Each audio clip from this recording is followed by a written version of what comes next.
Hello and welcome to RTH Gaming Monthly. This month we're going to take a look at August 2017. And August is Gen Con month, so we're going to share our excitement after the news of Gen Con came out. For RTH Gaming, I'm Chip. I'm Joe. And I'm Lucas.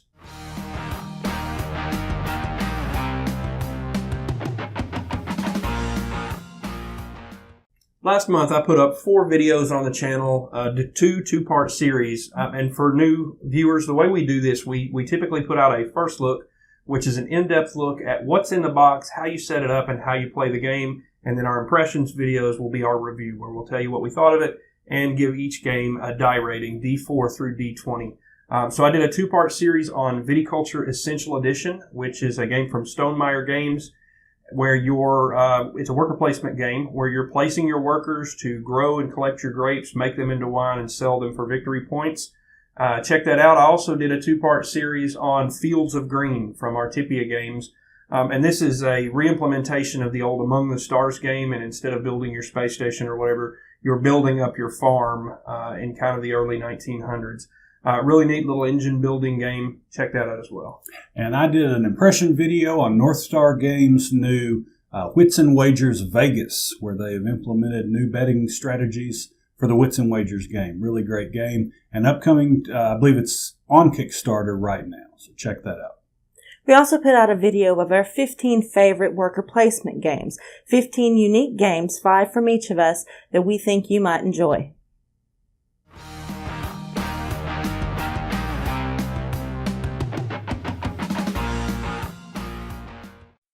Well, here we are for August. We're going to talk about our games of the month. And this month, mine was an older title by Fantasy Flight Games called Planet Steam.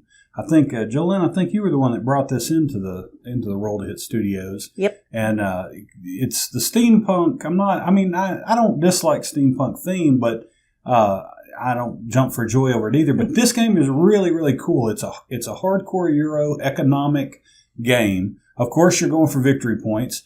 But you're fluctuating a market of, I think it's 4 or 5 different commodities that can come up, and there are ways to generate them through your production.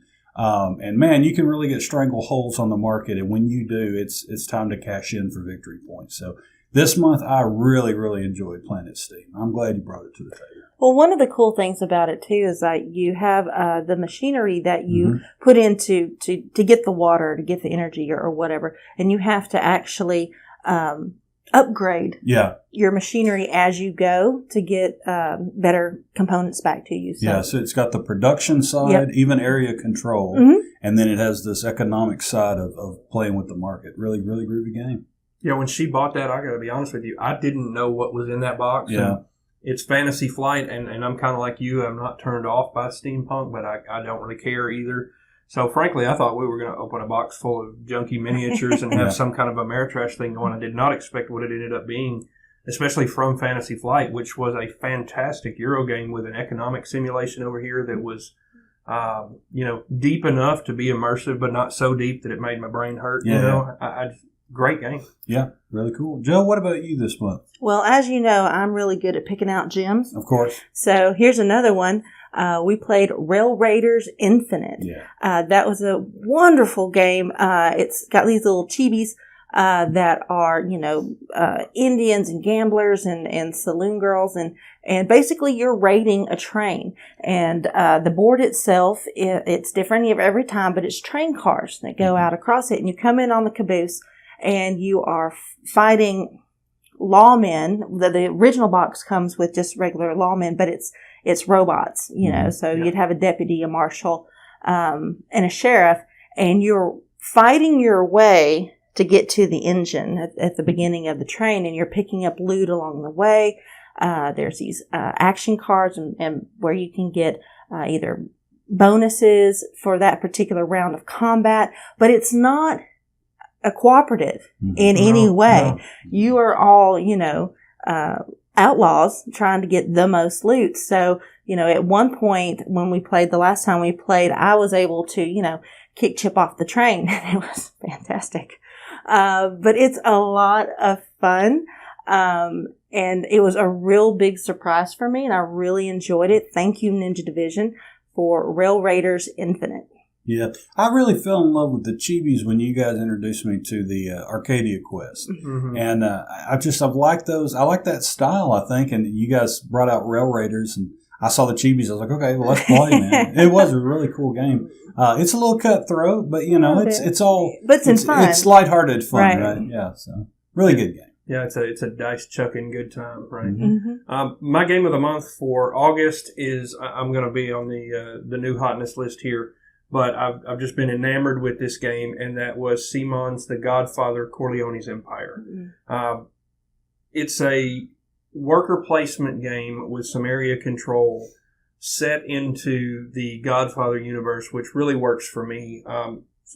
Not that the game is particularly Godfather thematic. It's supposed to follow the first movie, but it doesn't really have anything to do with what's going on in the first movie. But I thought, just from a mobster perspective, it was pretty thematic. I think it's heavily interactive, right? So, even though it's a Euro game, you're really going to be interacting with the other players. And it's just kind of hitting all of the bells and whistles for me this month. So I had to talk about The Godfather: Corleone's Empire. I really enjoyed it because of the area control aspect. Depending on how many soldiers and family members that you have in a particular area of New York, you're able to add your influence to that area, and that's victory points at the end of the game.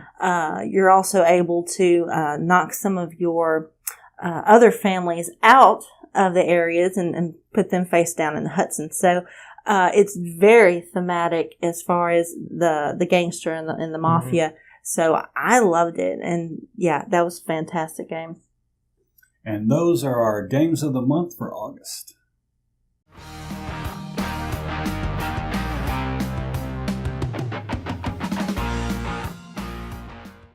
All right, it's time for our Shelf of Shame update for the month of August. Now, for new listeners, our Shelf of Shame are games that are in our collection on the shelf that we have never played. We don't have expansions on unless we haven't played the original game. Right. And there are a couple of titles we've actually removed because we've played games that we consider so similar that we're not including them.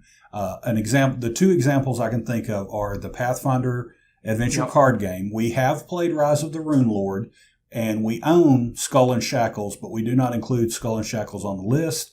And the D&D adventure games with the dungeon crawls, we've played Temple of Elemental Evil, but we own all the others because Jolene got an incredible deal at BGG Con's flea market last year, so we do own them all, but we have not played those. But we felt these games were so similar that we could have them not on the list.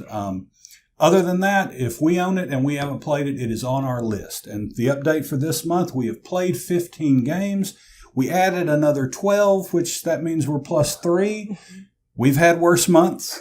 And total numbers to date, we have played 107 games this year, 107 unique games this year, and we're left with 70 on the Shelf of Shame. So as you'll see scrolling below us are all the adds and subtracts for this month. But we wanted to talk about some highlight games. And for me, this month, my highlight game is going to be Suburbia. This is one that's been sitting on the shelf for quite a while. I think I was a little bit intimidated with the rule set, but it really turned out to be a very simple game, but a very exciting game. And I enjoyed it. Now, on the other hand, it's a city builder. You have little hex tiles. You're putting together your suburb of the main city, and you're gaining wealth. Gaining victory points in the form of population, and to by the different tiles, you have an income or a wealth level that you have to maintain. I really enjoyed the game. Now, with that said, on the shelf was also a counterpart. I've heard it's not designed by the same designer, but is made by the same company, and that game is called Subdivision. In this game, it's much like Suburbia, where you're building a subdivision on your own little player tableau. This game was a disappointment for me this month. And the reason was I felt like it was a very simplified version of Suburbia. There was no uniqueness to the tiles. All the tiles, the tiles were in categories, but all the categories were exactly the same in that stack. You had a residential, you had a commercial, you had, that kind of thing. Whereas in Suburbia, you have unique icons. You have a municipal airport. You have a high school. You have, things like that. So you feel like you're expanding your little suburbs from a more unique point of view. So I really didn't like Subdivision, but I really did enjoy Suburbia. And that's be my highlight from the Shelf of Shame. Yeah, I just want to break in there just for one comment. You said simplified, and it was, but it was more complicated at the same time. Yeah, in some level it was. Yeah, you hit both of those. Mm-hmm. Well, my highlight for the month was 878 Vikings. It's from Academy. I believe that Academy has hit another one out of the park. I really did enjoy this game. It's where, it's the Vikings that are invading into England. Mm-hmm. And I was on the England side, and we did ultimately fall to the Vikings. But I had a ton of fun playing it. It uses the same, it's not Command and is it Command? No, it's the 1775. Same variant of using the cards, and these are your orders. I thoroughly enjoyed my time playing it, and I'd love to play that plus more games because I know that they're coming out with a Britain series soon. Mm-hmm. So I can't wait for that to happen. My disappointment of the month, though, and I wasn't really surprised that I didn't like it, but it was Bang the Dice Game Walking Dead version by USopoly. To me, I really don't know how to. I really didn't have any fun while playing it. You have a role to play, and it's a hidden role, and you're either the leader, or you're trying to savior, or which is the bad guy. Or the loner. And you're just trying to be the last man standing for the most part, which is all said and good. But I really just didn't have a lot of fun with it. I'm very bad at role-playing games because, people see right through me. So maybe that's part of why I didn't enjoy it. But based on playing that game, I probably have no interest in playing any of the Bang dice games I gotta at agree all. with you. The best part of that game was that it lasted 15 minutes. And it ended. Yeah. But that was my disappointment for this month. I enjoyed that. I thought I'd be the one to hate on it, but I wasn't. My highlight for this month was Minion Games' Energy Empire. And this is a spin-off or in the universe of the Manhattan Project, but they're not particularly related. And I don't know what in the universe means either because it's Earth, but whatever. But basically, you're trying to produce energy, which are are you okay? You tickled me there. Produce energy, which are your workers to activate the various locations to do what you need to do. It's a pretty cut and dried worker placement game. The neat thing is you've got your little tableau over here, and the types of energy you produce are dice. And you roll those dice, and it produces energy, but it also produces population onto your tableau, and there are victory points for all of the different spaces in your environment. And every piece of pollution you put on there and can't clean up before the end of the game are victory points lost. And I just thought that was particularly neat. You play similar to Nations. You play your own nation, and each of you will have a starting situation based on what country you are, and then a different way to influence the United Nations, which is another place to earn victory points. Overall, I really like worker placement games. I enjoyed this theme, and they put together a great game around it. My disappointment this month is going to be, and I'm not sure who makes it, so I apologize for that, but it's going to be Unfair. And this is a card game where you're building a little tableau of your theme park. And I know from the title that there's going to be some player interaction there. My problem came in the fact that player interaction was just unmitigatable. Take that, and I just can't stand that. It infuriates me. I don't know why we put it in games. I think it ruins good games. And this one has I can't remember what they were called, a game changer card. You put that into play, and now you can't play cards on other people, right? That makes this I'm going to use the word here, that makes this a fantastic little tableau building card game that I would happily play anytime.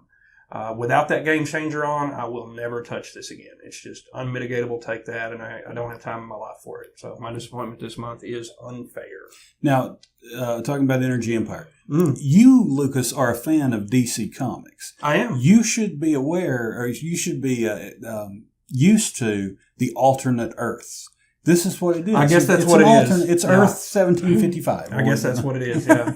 Yeah, but that's a great game. So. Yeah. So there it is, our Shelf of Shame update, our surprise hits and our disappointments for the month of August.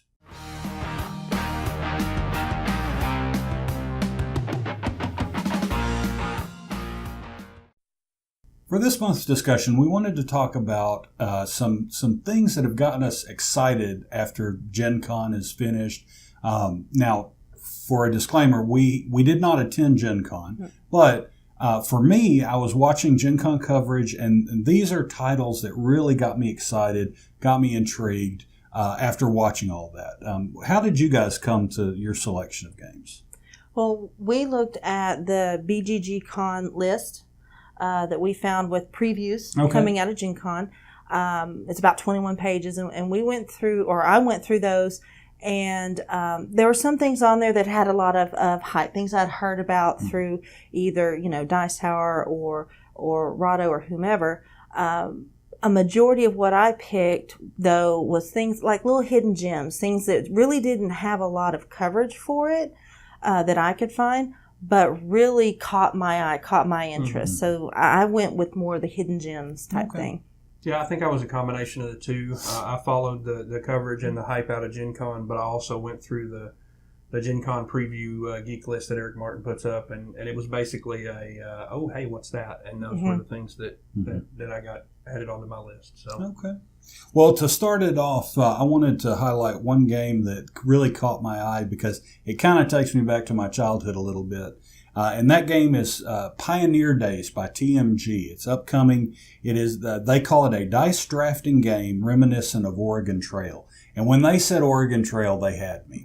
I love the computer game. I think, and I like the idea of the pioneers, moving out west. So I think that has a lot of potential to be a really great game, and we'll see what they do with it. My number 3, I guess you could say, is A Song of Ice and Fire. It's a tabletop miniatures game by Simon. I love the Game of Thrones setting. And when the Kickstarter first came out, I was a little leery of it, only because there's so many of those type of skirmish and small army versus small army types. And the Kickstarter really didn't give me a lot of detail on what all the game had to offer. Now, when I look back at it and more stuff has come out, they have this political feature, which really grabbed my interest to where, Cersei and Tyrion, they actually do political actions which influence the battle that occurs on the field. And so that really caught me as an interesting aspect. And so that was my third choice for exciting things coming out of Gen Con. Yeah, I think that's particularly thematic with that, that one looks really cool. Right? Tyrion's not going to influence the battle on the battlefield, but the things he can do in the background. I like that too. My first one is going to be a game from Alley Cat Games, and that is Dice Hospital. I saw the cover of this one, and I went, "That looks cool. Let's see what this is." I know they had some limited demos at Gen Con, and it's still in development. It's going to be Kickstarter at some point. I love the theme, and this is a worker placement game where you're trying to heal your patients, which are the dice. I don't know much more than that, but I really like the art style they started with, and I love the theme they're coming out with. So I'm going to be really looking forward to seeing more on Dice Hospital. Yeah, that one's a cool one. My second one is going to be, okay, this one is for Joe, and I know it beats you down, and let me tell you, I love you for being a trooper and playing all day with us. TI4 is out, hot off the heels of Gen Con, and Joe, they've said that they've got it down. They've streamlined it. So now it's not 11 hours, it's 9? It's 4 to 8. Come on, you can do it. 4 to 8 hours. We're going to get it back together. We're going to get the crew together. Moose will make us some more curry potatoes. We'll do another day of it. We'll see if this is the one for you. Come on, we can do it. Now, so TI4, I love TI3. We played it, and it's everything that the little kid in me wants. I want a game that goes all over the table, and you build, and you explore, and you crush other people. It's just great.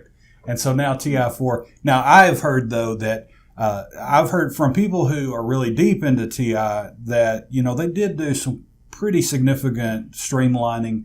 and they chose elements of some of the expansions that a lot of the fans enjoyed and wanted. I think it's going to be a better game in the long run. I'm interested to see what they've done with it. And I made an offhand comment that it almost seems like it's the Viticulture Essential Edition of Twilight Imperium. So I'm excited to see it. That's another one out of Gen Con that really got my goat going. So I'm ready. You can do it one more time. Just one more time. Okay. One more time. One more time. Okay, so my number 2 pick that caught my eye was Edge of Humanity. It's by Golden Egg Games. It's a card game, post-apocalyptic, basically you're trying to gather. It's card drafting, so you're gathering supplies and the things that you need in order to survive, and bringing survivors into your hand. And it reminds me a lot of deck building. Yeah, right? It's a deck builder. Yeah. It's a deck builder. It kind of also reminds me of 51st State a little bit, probably because of the theme and because of the cards. But anything post-apocalyptic really grabs my attention, and the fact that you can use that to not only, feed your survivors, but gain more survivors. And the whole package just caught my eye. The art looks good, so I can't wait to get my hands on it. And that one's Edge of Humanity. All right. My next one is from AEG, and that's Unicornus Knights. And this one, first of all, it has an art style that is, I wrote down anime-ish because I didn't feel like it was as anime, if that's a thing, as other things I'd seen. And that art style typically turns me off, but I felt like the way they presented this one was just stunning. So visually it caught my attention, and it turns out it's a cooperative game where you're all generals trying to get the princess back to her palace. But evidently the princess is very interested in participating in this battle. So you're kind of hurting her, and every once in a while she just decides not to play ball and charge into battle she goes. Wow. And you're trying to get her back to the castle alive. Neat idea, neat visual style, Unicornus Knights from AEG. Very nice. All right, well, my last one is going to be a game by DLP Games, which is probably going to get picked up by TMG because it's the same designer and the same artist as Orleans. I know it's the same style. The game is called Altiplano, and you had me at llamas. The box has a picture of a llama on the front. Looks very colorful and festive. It's a bag building game akin to Orleans, set in the highlands of the Andes Mountain. And I was a really big fan of Orleans, so another game of that type I'm very interested in playing. We're gonna keep a close eye on that one. Well, my number 1 pick for what's coming out of Gen Con may surprise y'all, but it's called Neon Knights 2086. Basically, if you look at the world, and the upper reaches of the city are where the affluent are, and the lower reaches are where the poor tend to dwell. So in order for them to ascend into the upper cities, they have a car race. And the winner of that car race gets to ascend up into the higher reaches of society and live up there. Okay. So it had a very speed racer type feel to it, where you're trying to win the race. But basically you have a car and driver, and you build up your car. You add weapons to your car, kind of like FX0, the old video game. So you're building up your car. You have to race it on this track. They're going to be shooting at you. You're going to be shooting at them. And it just looks amazing. There's not much out on it, but what little I could find just blew me away. Now I'm getting excited because I was a huge fan of Car Wars. So, wow. All right. So that is Neon Knights 2086. My last one is from Emperor S4, and it's in the same setting and from the same folks that made Hanami Koji, including the same art style, which is just stunning, and that's Shadows in Kyoto. And in this one, it's not the same game. In this one, one player takes control of a group of spies, and then the other player are intelligence agency of the government. And basically, the spies are trying to get bad information into the government's hands in order to win, and the government's trying to uncover the spies in order to win. So I loved Hanami Koji, and it's one of the most visually stunning games I've ever seen. So if this one offers nothing but the same art, I'm going to buy it. But the idea here seems pretty cool. So Shadows in Kyoto. Very cool. I'd like to make a special mention. One of the big pieces of news at Gen Con was that Restoration Games is going to bring out Fireball Island. They're going to re-implement Fireball Island. They've promised to actually create a game in it because, let's be honest, for us kids that had it, there wasn't really a game there, but it was really fun, and it was a huge board. You roll marbles down and knock your opponents off.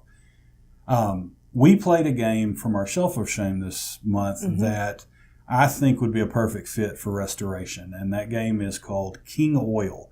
It's an old Milton Bradley game. It had a plastic board that had 3 platters that could be spun that would basically randomize the outcome of the main board. And in the game, you're drilling for oil and trying to make the most oil wells and gain the most cash. I had a really fun time playing it. It was a simple game. There's not much to it, but it's on that same vein, I think, as Fireball Island. And if you really took a company that was devoted to restoring these games and maybe expanding them a little bit, I think King Oil would be a really great pick for Restoration Games. So there that is. So those are some of the things that got us excited about Gen Con. We'll continue to follow them, continue to give you our thoughts on the news and updates as they come.